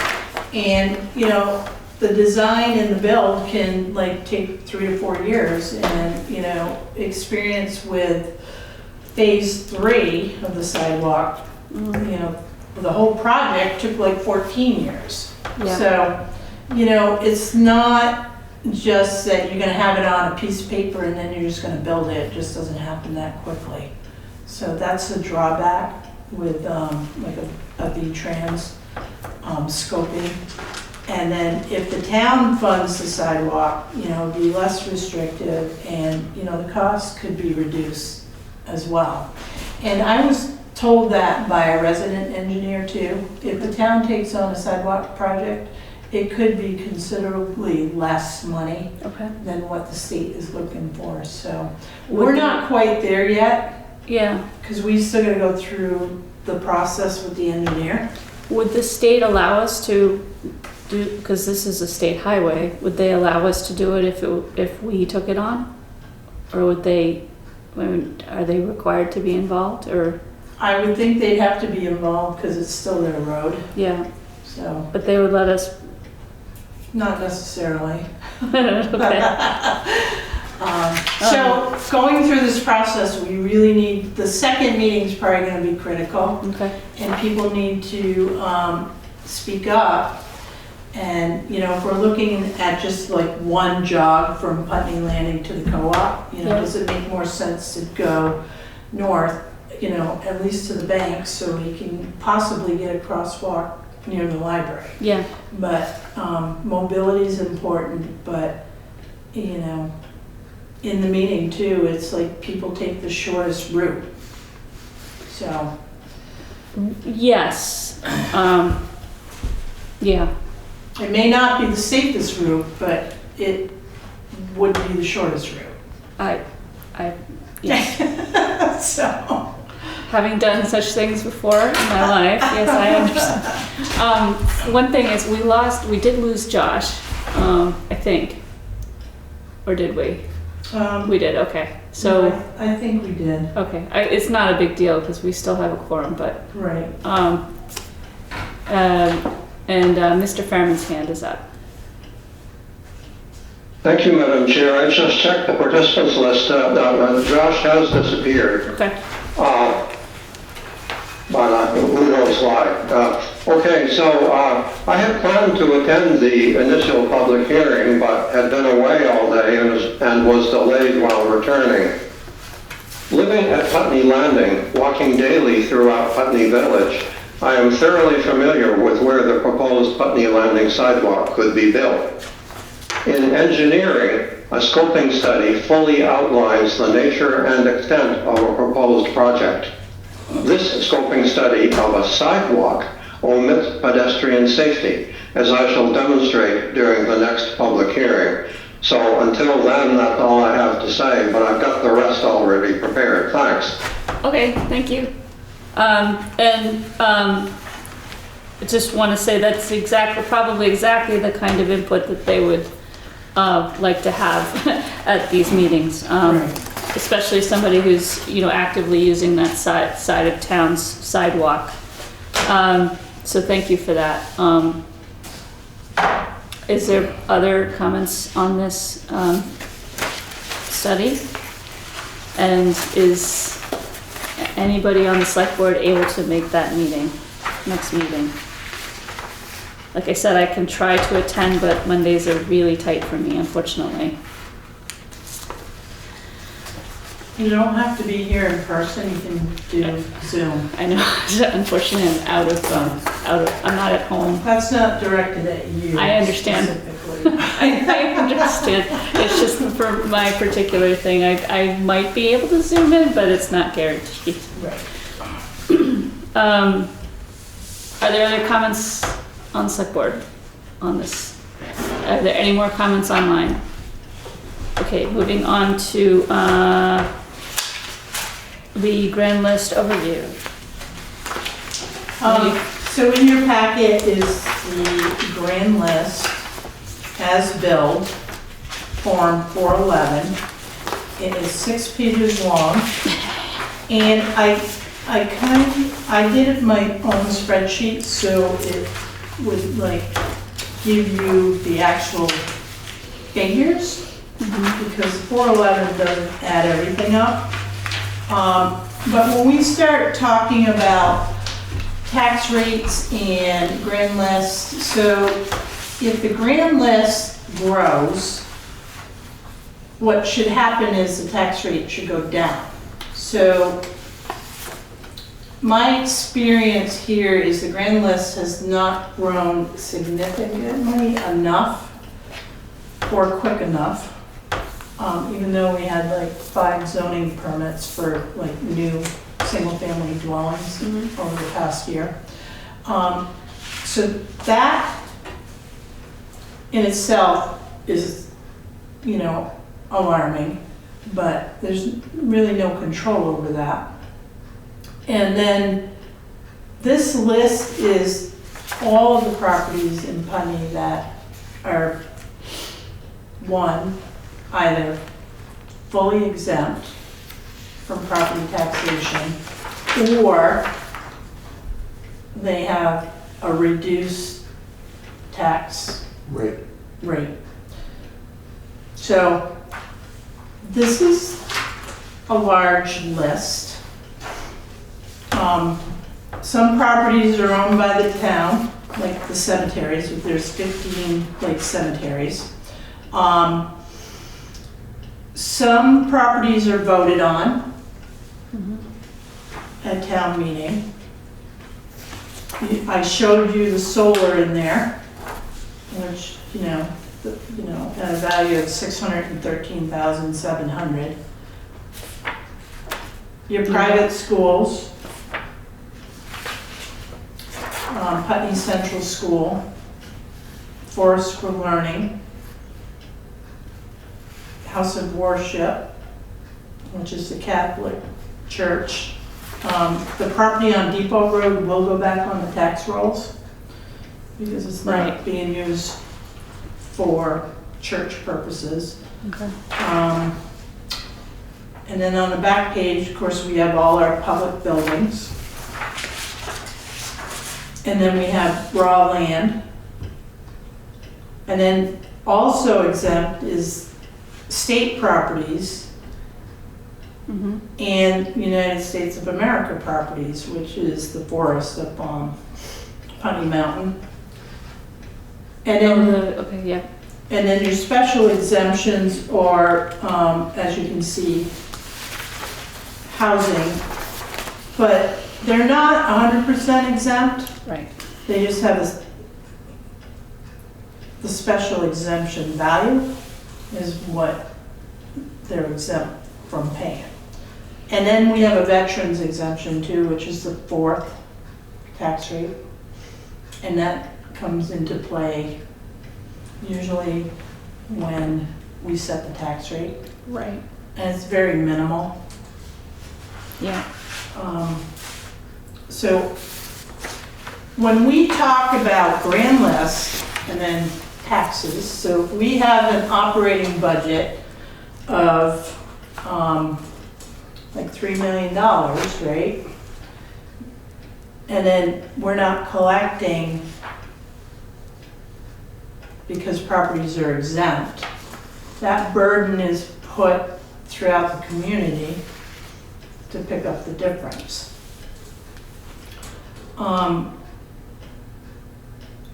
It's not an easy concept to get your head around when you're not involved in the numbers, but after almost 5 years, and you can comprehend it because you're a lister in Brattleboro. When I looked at our budget and then I looked at our grand list, I'm amazed that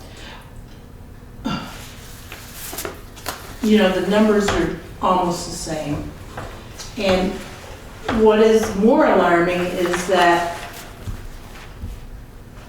looking at the budgets, our tax rate for '24 is looking to be increased by 8 cents, which is nearing like $1. It's going to be close to $1 per like 100. And when I compare that to other towns, like, it's shocking to me. But unless the grand list grows, our tax rate Goes up. it can't come down. Yeah.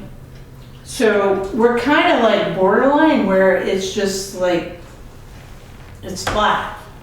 And again, Putney does not have a lot of services. And, the budget, there's some things I can control and there's other things I cannot. Yeah, well, and even on the exemptions piece, I mean, there's very few of these that we have any control over. So the town voted to make all solar exempt. Right. We could rescind that as a town. The town voted to up the veterans exemption from the standard to what, 20? Yeah, what's it say? Where is that? So 40,000 off each homestead value. Yeah, And so then I think the 10,000 is state, statutory, and 30,000 right, is so voted. the 30,000 comes off of that, that's on us. Right, The state mandates that it's 10, but anything above that comes back to us. right. And then there's the voted exemptions, the 2 of which are coming up this year. And I don't know if you guys can read this, but there's a beginning and ending date on the contracts on page 3. You'll see beginning and ending date. Right. Some of them say 9/9, that's meant to say like forever. But some of them come up with like 23. So Putney Community Center is coming up this year. So that will be voted on again. It's a voted exemption. So the town can vote it up or down. Yellow Barn, that's the pods, I believe, at Landmark College, will come up in 24. The Gun Club will come up again in 26, and the East Putney Community Club will come up in 27. So those are things that we as a town have control over. The other ones, all of the land, religious institutions are statutorily exempt. Municipal town lands and buildings are statutorily exempt, as is state lands, and the state will give us a pilot for buildings, I believe, but not land, unless it's parkland, which we don't have any state parks. So they're pretty stingy there, and I don't know about the United States government. Do we get anything from that area? So those are all statutorily exempt, and then we have the other ones, which we touched on a little bit last meeting. For example, like the Forest for Learning, that comes under, and you'll see these statutes on page 4. You'll see the statutes they fall under. So Forest for Learning comes under the public, pious, and charitable use exemption. It, for the record, was a school property so it never was taken off of the town rolls, but it's still exempt. And then the Putney Community Cares is the same way. They have that same exemption. So those never get voted on through the town, and there is a certain advantage to that in that the state recognizes that those are statutorily exempt. So when it comes time to calculate the school rate, they take into consideration the things that we have no control over. And then the schools are statutorily exempt, and then the religious entities are statutorily exempt under the pious and charitable and public use statute. So there isn't that much we can do about all of the exempt properties, except possibly lobby our legislatures to, come up with a different funding source. And I think that's something we're gonna have to really think hard about in the future. Yeah. Because I think we have to go to the state. Yeah. Because we can't keep asking. And Putney's not unique in this. So this is an issue in all of in most communities where there's a fair amount of land and buildings locked up as exempt, and for perfectly good reason, but on the other hand, they do reduce the grand list. Yeah, and that reduces the property tax revenue stream. Right. Is there any comments on that or questions to the select board, on this? Public comments online, Mr. Fairman? Madam Chair, I'm not sure whether, it hasn't been mentioned explicitly, but I'm not sure whether you've actually spoken at all about payments in year of taxes. Have you? Yeah, briefly. We call the pilot payments. The state will provide pilot payments for state buildings and state parks, but we don't have state parks. So any land that the state owns is not subject to pilot payments from the state. So some towns, I believe we have some agreements with the colleges and the schools here to contribute. They're not technically pilot payments, but we do ask them to, provide something specifically for services like fire and rescue and things of that nature. But in general, most of these organizations don't contribute that way. Madam Chair? Yes, Mr. Fairman. if I may add, then I take the liberty of suggesting that when our town manager talks about exempt properties, that in the future it be mentioned which among these properties are making agreed payments in year of taxes. I know that's a term of art that applies to state and I suppose federal property, but I'm just using it as a catch-all. Sure. Because that is something, you know, people look at it and say, you know, for example, X doesn't pay, X is exempt, but actually to X's credit, X is paying a significant amount of a year toward our perhaps our general fund budget. I feel this should be mentioned. By the way, when we talk about Putney's tax burden, it's really important to bear in mind that while people tend to believe that Putney is fairly well off as a town in terms of median household incomes, and my source here is the U.S. Census Bureau. Of the 22 towns in Windham County, Putney ranks 4th from the bottom as by median household income. Only Halifax, Dover, and Brattleboro rank lower. And meanwhile, our neighbors, Dummerston and Westminster, rank near the top.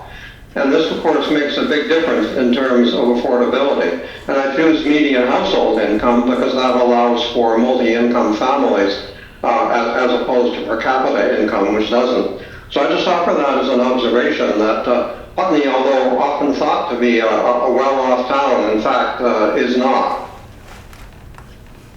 Okay, thank you. So as far as what we'll call pilot payments is concerned, do you have that information? We do have that. That does happen, but I don't want to. Yeah, I don't want to like speak off the top of my head. So the number is $56,000 Okay, and that that they includes contribute. Landmark. And they don't have to. Landmark, Putney School, Greenwood, and the Grammar School. Okay. And then as far as the state is concerned, I think, isn't there like one silly little building on the highway that they own? Or Yeah, do they not it's even own that anymore? The way The station. way station here. So that gives us maybe all of what, $5? I mean that I I don't even know if I've ever seen a payment for that. Really? Yeah. Okay. So we don't have any state buildings or state parklands that we get any money from the state. Is there any other comments on select board? Any other public comments online? Okay, moving on to the proposed budgets. So we have social agency appropriations. So I put that in your packet, just to show you what the breakout will be, based on $58,102. So the general fund, it's not final yet, so this number may change, especially if I put in some capital monies into the budget. So again, the social service agency contributions are based on 2.5% of the general fund and the highway fund combined, less any capital improvements and less any projects like a structures grant or paving. So this number fluctuates every time I touch either budget. Right. And again, this is kind of the same thing about like the grand list, you know. So the less projects you have, the higher that number is going to be. So, Okay. yeah, Yeah. less projects, less capital improvements, that number It goes up. historically has gone up. Okay. So I'm like,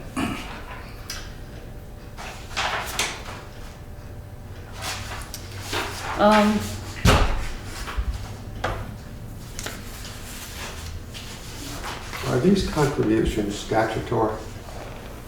Or is this just something that's historical? Historical. Okay, We have a policy. okay. Yeah, and there's not statutory, and then we have to, I think. A lot of towns have on their warrants, appropriations from year to year with certain Services. organizations, yeah. And we just happen to have this policy that Right.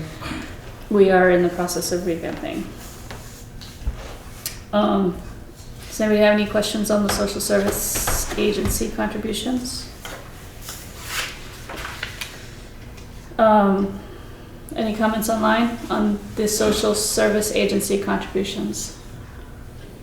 All right, moving on to the reappraisal funding for FY24.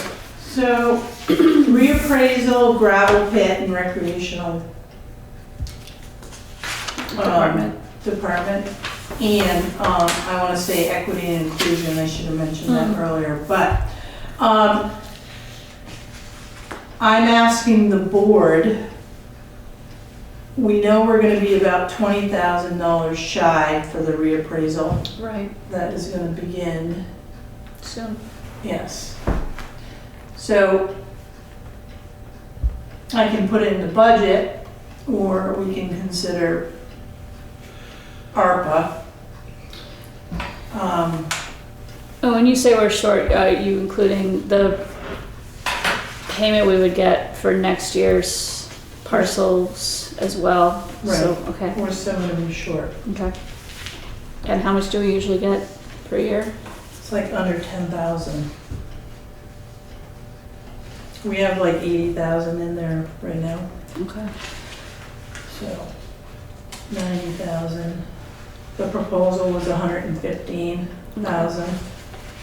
So we have to be creative and think about how we want to do this. I mean, we still have a couple more meetings. If I put it in the budget, the taxes will go up. I gotcha. So, or the tax rate will go up. Let me clarify that. So something to think about. The select board does have $150,000 that That they we can held use at back. your discretion for ARPA. And because this is COVID related, that we have to do this sooner than later Yeah, because of what happened with yeah, real estate. You could use money from that. okay. I mean, I guess, that would be my inclination.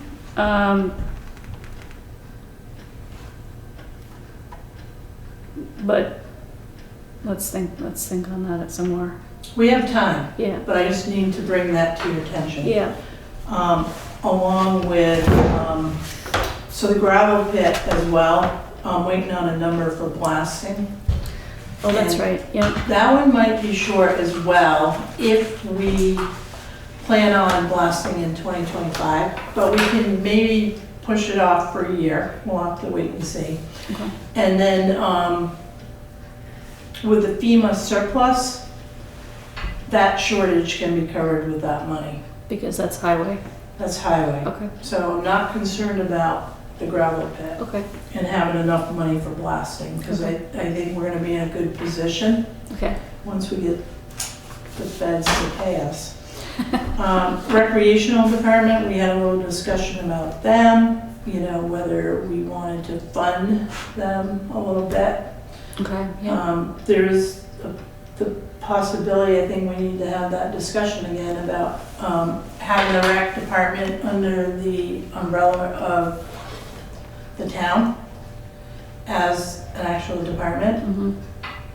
That would probably be an article for the voters, okay, which we would have to have money to budget them so they can operate. and how much were we thinking? I don't have a price in Okay. mind because I have no idea. I can tell you the budget for the pool went up quite a Okay, bit. What did I put in those notes? So Pool labor went up $12,000. So just for the pool to operate in 2024 was 32.87% increase. So that includes what, chlorine and, I mean, Yeah. pool Yeah. supplies and the lifeguards and, Yeah, so the lifeguards, I increased that line item by $12,000 because we've always been over budget, okay. so. Does everything usually come in over budget? Every department? No, No. no. It's been a hard, I knew 22 was gonna be tough. 23 is probably gonna be as bad. Unless we can curb spending Yeah, and try to conserve. You know, I'm actually considering shutting town hall down on Friday, making longer days Monday through Thursday, and operating, different hours just to try to conserve energy. Is one day gonna make a difference? Right, probably not. It may not, but if we're all doing it, it may. So I think we have to be conservative and not spend unless we have to. right. Are there any other buildings that where such conservation could be implemented? I think the fire station, we're gonna take a hard What look about at the that. library?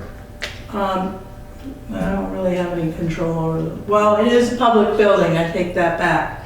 So the library is a public building and I do oversee as part of the town manager's job to make sure, I'm not sure about the library, I would have to have a conversation with Emily Yeah. and maybe the board. I just Just thought being that reducing out hours, as a yeah. possibility. Right. In terms of conservation, energy adjustment of hours. Right. And I'm looking at like electricity, I'm looking at heat.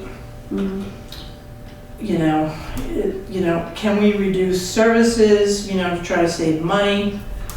So I'll know better by the end of December when we get halfway through the year. But I already know that there are some line items that are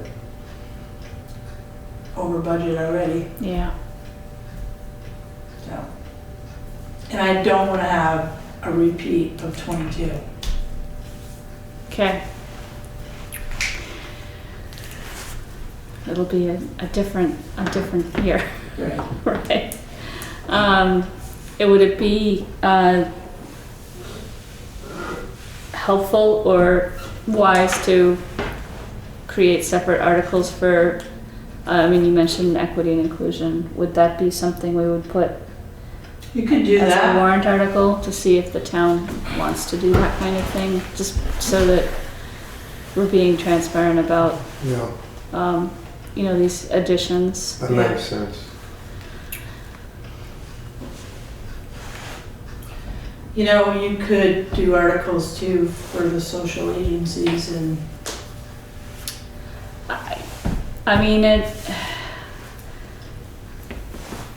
I hate to cut people off that are expecting money. We gotta If worry that about was, ourselves though. if that would be, what's that? We gotta worry about the town though. We do, You know, we do. I just, there are,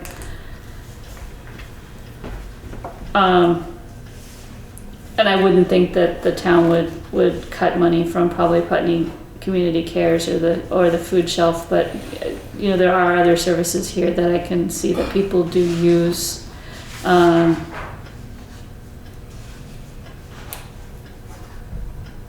as far as the group C is concerned, $8,000 in the scheme of things isn't that much. On the other hand, every dollar counts, right? So it's just something to consider, yeah. right. Mr. Fairman? Madam Chair, this probably is a question for our town manager. Did we ever find out why the electric bill at the fire station was and perhaps is so high? No, I don't have any answer to that question. I mean, you know, I've talked to the chief. We switched the fluorescent to LEDs like 2 years ago. You know, there's people in the building at least 2 nights a week, sometimes more, but I don't know.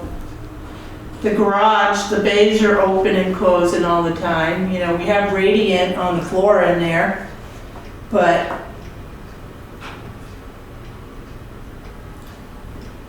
well, the rates went up too, Howard, so that's a little bit of it, not all of it.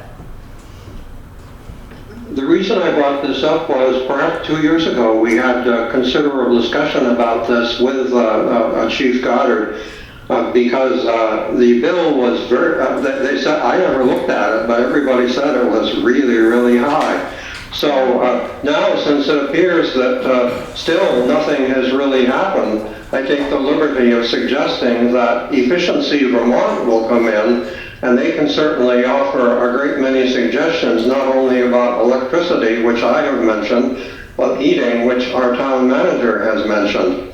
And beyond that, I know because I get it as well, Green Mountain Power with the smart meters is able to provide a very detailed breakdown of electricity usage, you know, right down to hour by hour, day by day. And this might very well provide some clues. For example, if there's heavy electricity usage when there's no one in the building, what on earth is it being used for? You know, if the fire personnel are in there having training, well, of course, they have the lights on and they're running equipment and so on. But what about if it's happening when the building is empty? I'm just saying that those two things, which would cost us precisely nil, might shed a lot of light on this problem. And it might be that it's time for someone to at least strongly suggest that something actually be done about this. Thank you. I want to comment too, Howard, that I know the mini splits down there, you know, whether they're heating or they're cooling the air,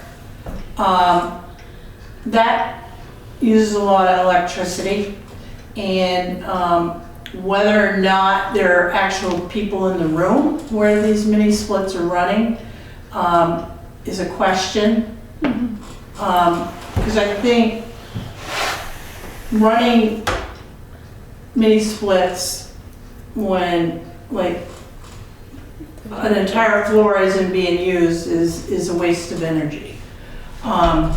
So I'm going to look at that as well. But your recommendation about the energy efficiency, doing an audit, might also give us some clues. I know there's radio equipment and computer equipment down there. How much electricity is it using? I have no idea. I'm sure it's running all night. The trucks are plugged in as well, charging, so that takes 24 hours a day, 7 days a week. So there you go, there's some more electricity right there, so. But yeah, it's probably worth calling them and having them do the audit. Yeah. Madam Chair? Yes, Mr. Fairman? I simply take the liberty of observing that what we're doing in this discussion is we are expressing opinions about what may be happening, which of course is perfectly legitimate.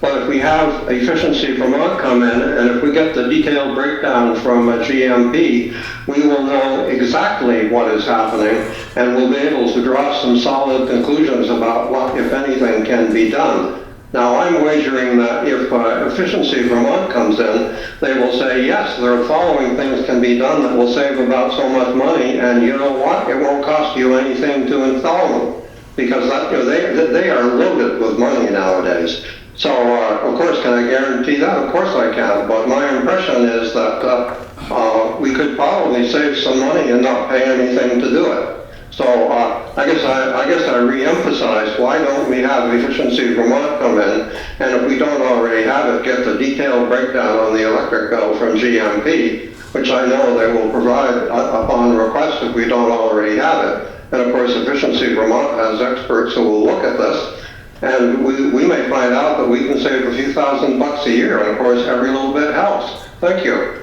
Thank you, Howard. All right, yes, thank you. Is there more discussion on the, where are we? Reappraisal funding, the gravel pit, and the rec department budgets? No.